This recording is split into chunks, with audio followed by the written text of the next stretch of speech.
This ain't even unfamiliar. I've opened segments while I was about to give plasma before because I don't, frankly, give a half fuck about anybody listening or interrupting. This is happening. Yeah, something major happened to me today, and I think it's important to talk about in this opening segment because it's something that I talk about a lot, and it's like I just had a real life example of it happen in front of me, and it was a really, really beautiful thing. Like, it was a great thing. I'm very honored I was there to see it. It was something symbolic about it. But so currently I'm in this homeless shelter right now, and there was this couple that came through there. It's like this dude and this girl, and like, you know, dude seemed like a pretty good guy, you know, want to take care of his woman, want to do the right thing, get his life together. That's usually what brings people to places like the homeless shelter or whatever. But the woman, on the other hand, for lack of a better term, was just a complete bitch. Like, just a tool, just cantankerous, undesirable, argumentative, uncooperative, like just a plethora of all the qualities and shit that you don't want to have, that you don't want to see in a person, let alone a woman. So, like, the whole time she's there, she's just, like, starting shit, just creating problems, like, being real rude to people, you know, saying, I'm too spoiled to be here, you know, the way I come from, I can go home, I'm only doing this for my man, blah, blah, blah, y'all ain't gonna be talking to me, blah, blah, blah, this and that, and it's just, like, I haven't seen him and her get along since I've been here. I've only been here a couple of days, but I haven't seen them get along, like, for the duration of the time that we've been there. Like, it's just been, and it's been, most of it has been her. And, like, I seen him at a certain point, like, I was thinking, like, man, this guy's a fucking simp. Like, this guy, he can't even handle his woman. Like, he don't really even need to be going through the situation with her right now. And fucking, you know, yeah, except one. Yep. And she don't really need to, like, I don't understand her dynamic, and I don't care to, but you don't really need to understand it to know that it's toxic and see that it's one-sided. Like, he's walking away, he's just like, man, I just can't do this no more. And I'm like, he's starting to get it. And I guess they got into it one time, and her behavior was jeopardizing his ability to stay in that motherfucker. So it's like, at a certain point, he put his fucking foot down, you know, he's like, that's it. I can't do this no more, blah, blah, blah. And he separated himself from her. I seen a dude walking down the hall, like, oh no, separate from that bitch. Separate yourself from that bitch, blah, blah, blah, you know. And they basically kicked her out of the shelter. They kicked her out. And I guess she gave him a phone, so she called the police up there. She called police up to where the shelter was and tried to get them to basically get them to relinquish the phone. Like, on some just petty, like, Indian giving, like, mad because you're not rocking with me type shit. And there was this dude that came out of nowhere, and he was just spitting straight facts, like, just super base with this dude, just telling him, like, yo, bro, like, you need to focus on yourself. Like, this is not you. Like, she gonna drag you through this shit over and over again. Like, as a man, like, you need to, like, he just went, like, super red pill, but in a real good way. Like, it was a real red pill message, but that shit was, like, genuine as fuck. And, like, the dude was sitting there, you could see he's, like, inside, like, he's broken, he's fucked up, he cares about this girl, but she's a menace. Like, the bitch is unruly. Like, she just talking to anybody, however, just being just off-putting in every regard.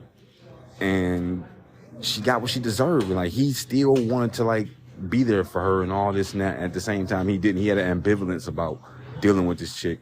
And like the other dude who was initially talking to him, like when he said something, that what kind of motivated me to say something. Cause like men need that. And that's the point I'm kind of getting to. Men don't have that. Like for that man to sit there and be going through that shit and somebody like pick him up and carry him through that shit. That man stood up and cried. He gave that man a hug and let it out, man. He cried right there in that man's arms. These are strangers. Like this guy don't know this guy. They don't know each other. He just saw some shit and he spoke up and said what the fuck needed to be said the way a man needed to hear it. He didn't mince words. Like he told him, like, this bitch is gonna drag you down. She's gonna ruin your life, man. She's gonna destroy you if you don't, put yourself first, man. And like men need to hear this shit. You can't even really say, and like nobody in there disputed the message. Like it was clear, it was obvious, it was across the board. Like this bitch was undeserving of a guy, even of his beta quality. Like, she did not even deserve him. Like, she's just a horrible person. And it doesn't take long to figure that out. I don't need to fucking read an autobiography or fucking ask her parents. The bitch is just unruly. Like, if you don't need to be here, why are you here? If you're not gonna help, like, motherfucker come here trying to turn this shit around. And you just adding to the problem at every opportunity. So to, like, hear him stand up and just, like, motivate him through that and just let him just get that out, gave him a hug, stood up right there in front of everybody. It was just like a beautiful thing to see, man. To see like a man picking another man up instead of motherfuckers being so competitive all the time. Like it was a cooperative moment.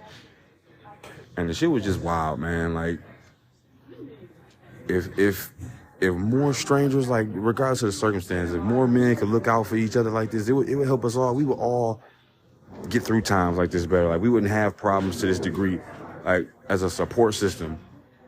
But niggas so cutthroat, especially in the city of Detroit, man. That shit really bothers me, man. Like, niggas really hate to see you win. Niggas don't want to pick you up when you down. Niggas want to step on you and twist their foot. And, like, when a motherfucker needs you the most, like, it's one thing, like, women be having each other back. You break up with them, she can go stay with her motherfucking friend, and they fucking sit up and watch Lifetime or old DVDs or whatever the fuck, or, browse TikTok and shit. They come together, and for men to have that or even talk about having it nowadays, it's not really cool. That shit ain't accepted. Like, women can openly bash niggas and talk and make fun of a nigga because he's not 6 feet or he only make $50K a year or he got a small dick or some stupid shit like that. Excuse me, brother. What's going on? Yep. Thank y'all. Sorry, man. This one. Okay. All right. I heard I bay one and bay two. Left. All right. Yep. But yeah, man, the shit was just wild. Like to just be in a place where I've been experiencing so many motherfuckers in there just ungrateful as fuck, and that doesn't particularly bother me. Like I don't give a fuck about some ungrateful homeless people. Hang on a second.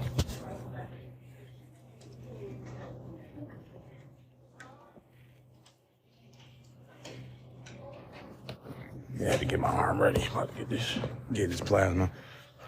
But yeah, like it's not that.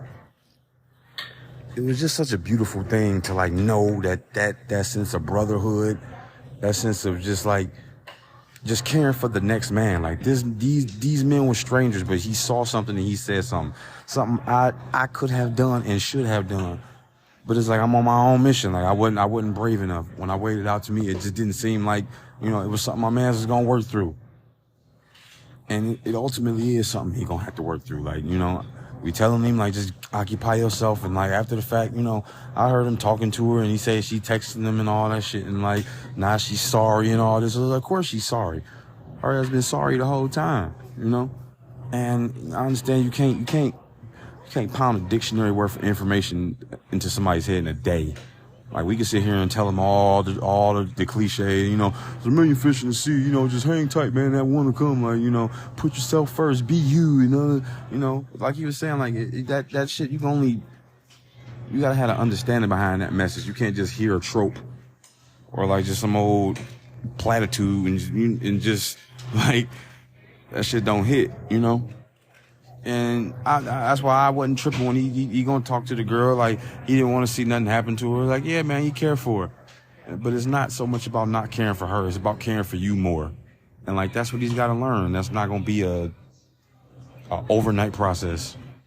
And if he let the girl back into his life and she fuck him over again, you know, hopefully that brings even more credence to the things that was said to him by people who don't personally know him or have a vested interest in his eventual outcome. Like, you know, like I don't give a shit to the degree that we just in the same place in a similar situation. Like if I seen this shit out and we was at a fucking Wendy's or something, y'all do this shit, I just let you cut up. I don't care. You know, so I just think as men we need to stick together more, and we need to remind ourselves that men are human too. Like men are allowed to feel, men do feel, and like they should have an outlet to express themselves without being called a bitch for it or being denigrated or diminished for it. Like that's just not cool. And to see that actually happen live, like right in front of me, was amazing. And I feel very privileged to have seen that moment. I hope I can see more moments like it. And I think it's an overall good principle that we need to really solidify. This ain't phone. I'm recording something. Yeah, yep. Yeah, just think it's something we need to see more of amongst in all communities, not just black community, everybody. Like men need to take care of each other. 7815.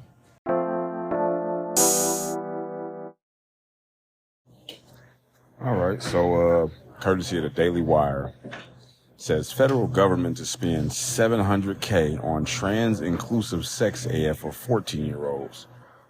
The costly program seems to create an inclusive teen pregnancy program for transgender boys. This is the audio version, so it's like, boy, like I wish you could see my face right now. This shit.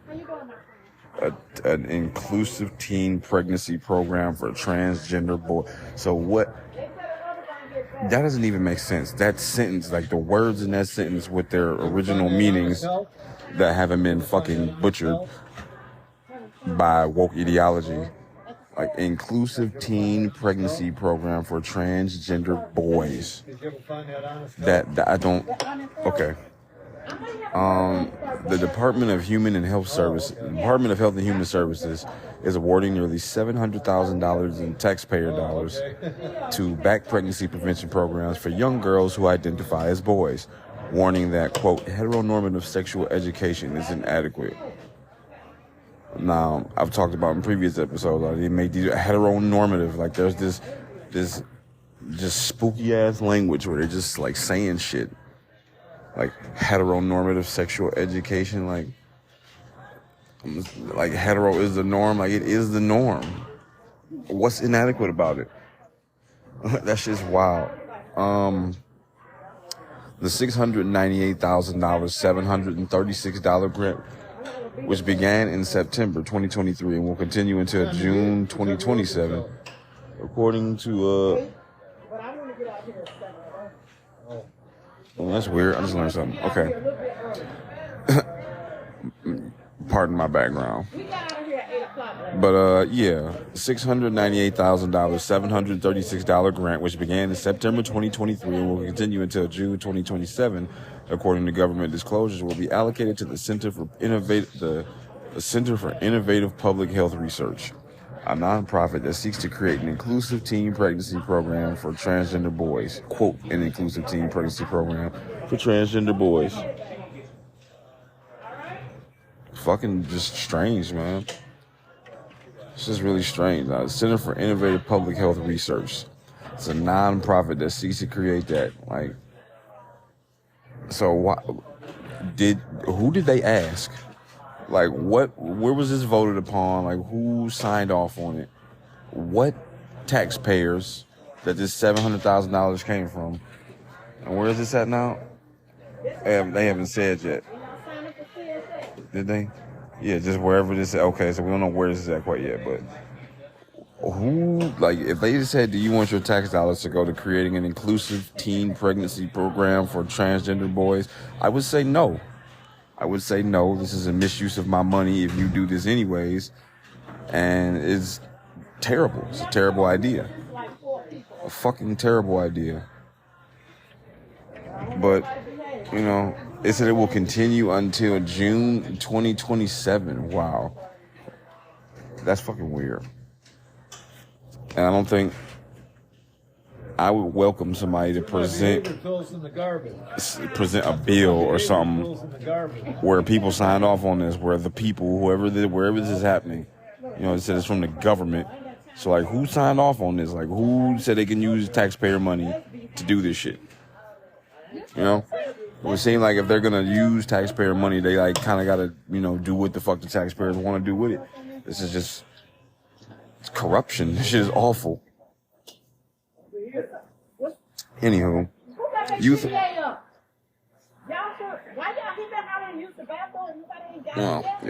Youth who are assigned female at birth are at risk for negative sexual health outcomes, yet are effectively excluded from sexual health programs because gender diverse youth do not experience the cisgender heteronormative teen sexual education messaging available to them as salient or applicable, the award description claims. All right, so youth who are assigned female at birth, so let's clarify that, girls, are at risk for negative sexual health outcomes. Okay, so I know negative patient care outcome is death, or some type of further illness. I understand that much, courtesy of my Uncle George Carlin. Negative patient care outcome, therapeutic misadventure. This is all jargonese. That's what this shit is. At risk for negative sexual outcomes, such as what? But yet are effectively excluded from sexual health programs because gender diverse youth do not experience the cisgender heteronormative teen sexual education messaging available to them as salient or applicable. That's a long ass sentence, first of all, to say nothing. First of all, how do you know what gender diverse youth experience? How do you know what the cisgender experience is if that's not even a life you live? You don't live a cisgender life. And you can't talk about a cisgender life if you haven't lived it. I know somebody might try to flip that back on me and say, well, you can't talk about a transgender life if you have. There is no such thing. There is no such thing. You can live your life as a transgender person, but that's not a transgender life. You're a man. You're a man living as a woman. So by some type of, as far as words are concerned, yeah, you might live a transgender life, but that's not a thing. Like a transgender life is just being a person who lives as the opposite gender as they are. Fuck presenting. And how do you know that they're not, they don't see it as salient or applicable? That has nothing to do with whether it is or not. Just because they don't see it as salient or applicable doesn't mean that don't mean it's not applicable.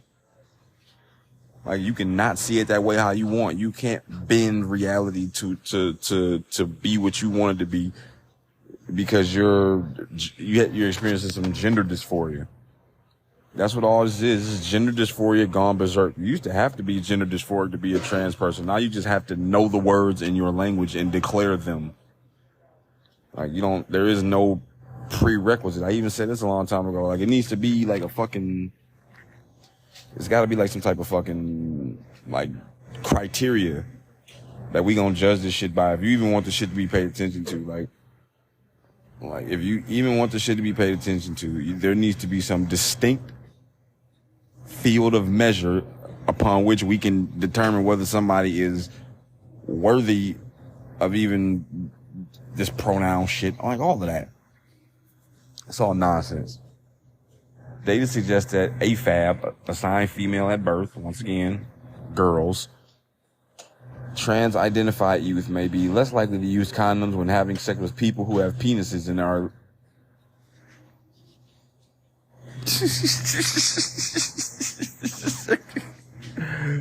Dog, what? Is this a dream? Am I losing my fucking mind, bro? So, trans-identified youth may be less likely to use condoms when having sex with people who have penises, men, and are at least as likely as cisgender girls to be pregnant.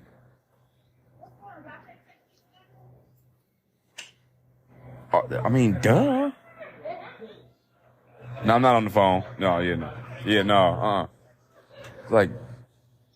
duh. What the fuck? Trans-identified youth may be less likely to use condoms while having sex with people who have penises and are at least as likely as cisgender girls to be pregnant. What do you mean at least as likely as cisgender girls? Cisgender girls are just girls. the pretense cisgender is null. It's dumb. It's stupid. There is no cis. There's no cisgender. Those are just people. They're just regular people. This is just some shit they've invented. Like, cis is not real.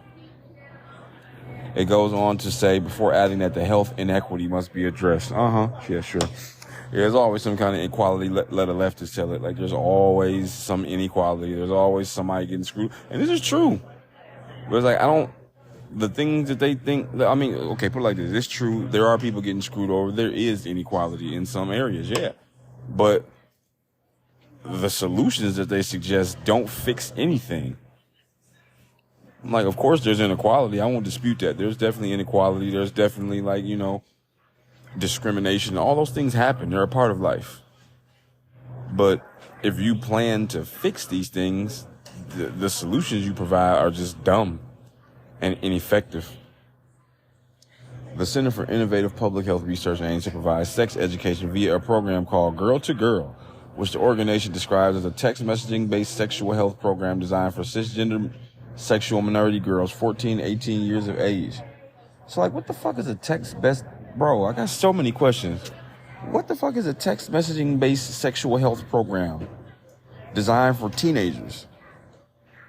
That just sounds like a way to circumnavigate parents, like to just like how that Jeffrey Marsh motherfucker wanted to create a Patreon and tell all these people to stop contacting their parents and join the Patreon so he could talk to them one-on-one. Like, they're directly trying to... This is pedophilia, man. A text messaging based sexual health program designed for cisgender sexual minority girls 14 to 18 years of age. First of all, you can't speak of a sentence that these motherfuckers write without lungs full of air. Like, if you don't take a massive inhale at the beginning of that sentence, you're gonna fall short, because they are bombarding you with this shit. There is no need for a text messaging based sexual health program designed for cisgender minority girls no. What the hell is a cisgender sexual minority? What the fuck, man? It's just so many questions. How much more of this is man, okay. The center will then test the resulting adaptation in a national cohort of, quote, 700 trans-identified AFAB youth or girls 14 to 18 years of age, measuring their use of contraception and testing for sexually transmitted diseases as well as pregnancy rates. Like, yeah, so like these things are already there. The only difference is these girls think they're men, so they think that disqualifies them from receiving care for women because of their fallacious belief that they are not what they are. Like, test the resulting in that. Measuring their use of contraception. Like, this is weird. Like, this is fucking weird, man. Like, this is, like, innately weird. Like, this is weird on a very personally disturbing level. Like, all this language, like, just the fact that they got calling girls AFABs now. Like, that's what I'm saying. They're inventing words. What the fuck is an AFAB? I'm not gonna call no girl no AFAB. You were assigned female at birth. No, you were born female. The fuck? The funding from the HHS specifically comes from the National Institutes of Health's National Institutes of Nursing Research. The National Institute of Nursing Research was given authority to spend a total of $57 million. The National Institute of Nursing Research was given authority to spend a total of $57 million taxpayer dollars in fiscal year 2024. The Center for Innovative Public Health Research is slated to receive another $1.4 million taxpayer dollars from HSS to develop a population-based HIV prevention program for trans girls, specifying that the program will address the lack of gender-inclusive HIV prevention programming. Messaging will be gender-affirming and reduce internalized transphobia, the award description adds. But the award for nearly $700,000 taxpayer dollars is not the only action that the Department of Health and Human Services has taken to push transgenderism. The Daily Wire previously revealed that a National Institutes of Health, a sub-agency of the HHS, funded a study on the use of puberty blockers and cross-sex hormone treatment to the tune of $3 million, despite Transgender Children's Hospital admitting that the practice could result in permanent sterilization. Like, I mean, that says it right there. Like, they should never have received money for this. This is not This is not a meaningful, hang on.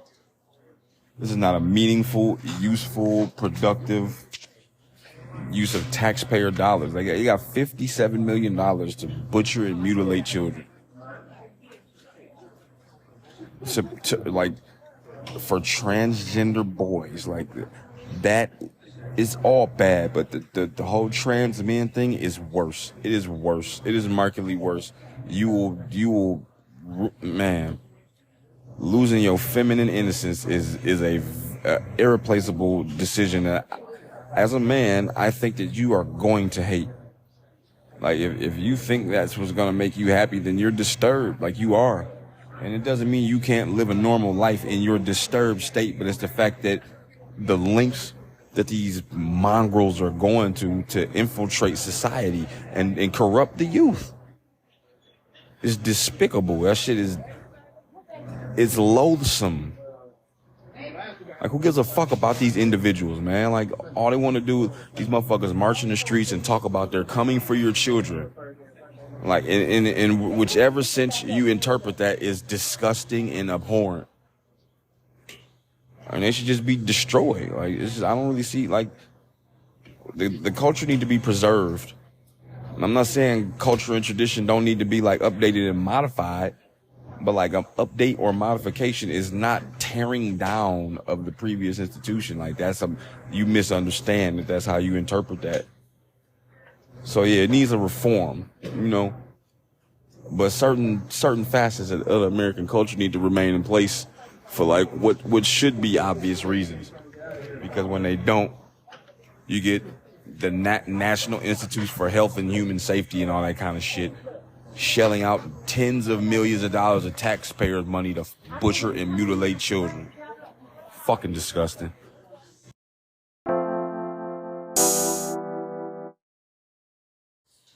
All right, got another one here. Courtesy of Axios. Says, North Carolina Republicans move to punish protesters who block interstates. Now, this caught my eye because I have a degree of contempt for these activists who block important roads to, like, promote a cause. Like, there's just so many better ways to do it without fucking up an entire supply chain and flow of goods that don't have time for the shit. Like, you shut down a major interstate for what? Like, North Carolina Jews say ceasefire now. They got a picture of people on the overpass sitting on the freeway.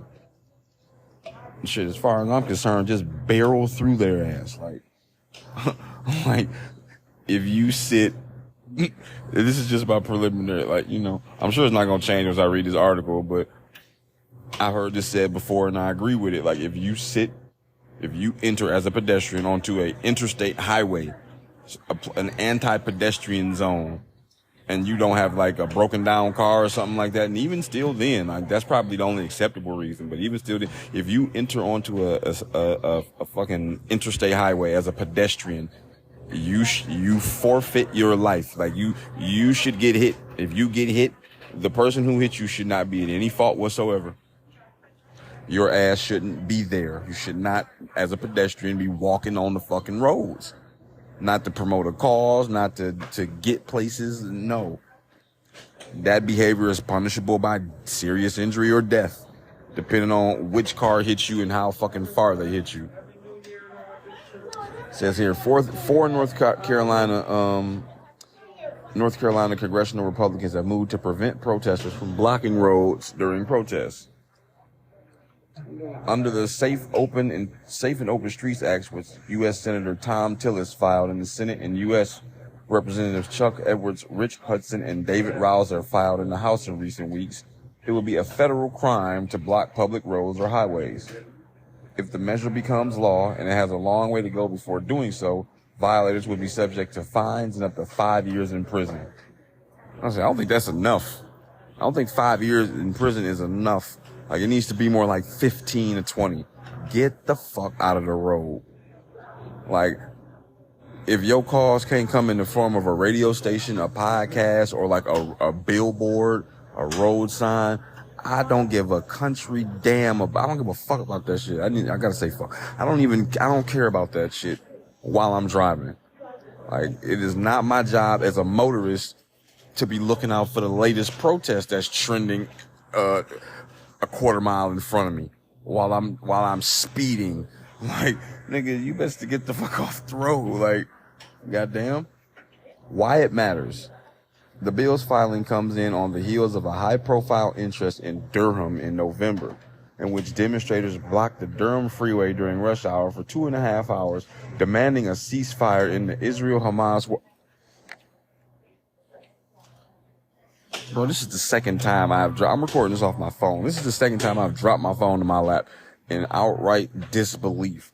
So you're telling me, you mean to tell me that people in America, in a state called North Carolina, fucking blocked an interstate highway for 150 minutes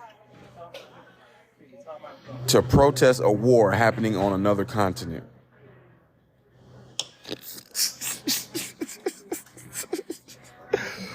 Bro, I gotta be having a stroke, man. This is, if this don't verify the existence of the Matrix, I don't know what the fuck else does. Like, so you mean to tell me people thought sitting down in the middle of a highway was gonna stop a war? It's not a phone. It's not a phone call. I don't even care. You think people kneeling down in the road during rush hour when like everybody's driving, like that was probably planned out too. It's like, oh, how can we should do it when the most cars are on the road so they really understand that the war needs to stop. Like, who does that?